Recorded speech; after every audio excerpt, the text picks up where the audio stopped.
Alright, I got a little sidetracked and meant to do this earlier, but somebody asked about randomly sizing trees with an attractor point, so we're going to take a look at that. You're going to need to use Dynamo. I think it's not it's a very small definitions and it works pretty well. It's pretty clear, but basically what you have are a set of trees. And if I come in here and move this guy around, right, it's going to resize those trees based on where that attractor point is, so the distance from that attractor point to each tree, and you can adjust, how much it's adjusting the height. So I'll go over it in a couple of parts. The first one is we have to alter the tree to make its height an instance parameter, because right now it's a type parameter, so it doesn't work. So we'll do that first, and then we'll make a little adaptive component that we can just move around freely in the in the project itself. And then we'll put the definition together and go ahead and do that. Alright, so when we'll start with the tree and move on from there. So I'm just going to close this guy down. Sure, we'll save that. And I'll go to full screen here with Revit since we don't really need Dynamo. I'll sling it over there. And so what I'm going to do now is I'm going to go to File and I'm going to open a family and I'm going to open up the RPC deciduous trees. So I'm going to do this with the RPCs. So if I go to planting, I'm just going to pick, I've got these guys in here. Just delete those. I'm just going to pick the RPC deciduous RFA and click open.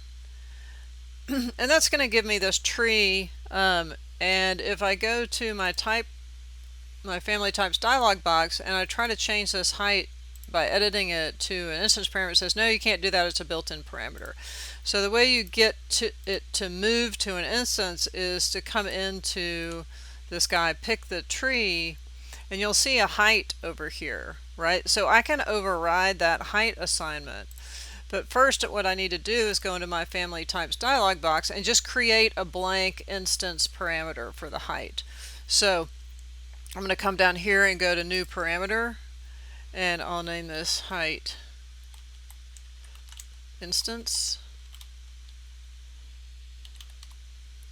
And I'll make an instance parameter and I'll click OK. And it wants to be feet, so that's fine. It's going to set up right underneath the height, and I'm going to click OK.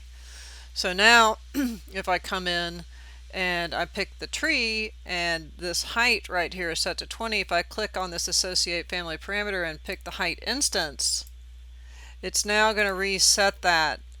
It has it set to its original height, whatever that was originally. But if I go to File and I'm just going to go to Save As, I'm going to save this to my desktop.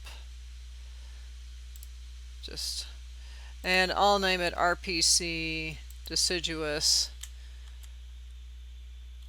height instance. Right, so you can do it however you want. And now you've got that. If I come into, let's say, a file here, right, and I want to import that guy in, I can come in and load into project.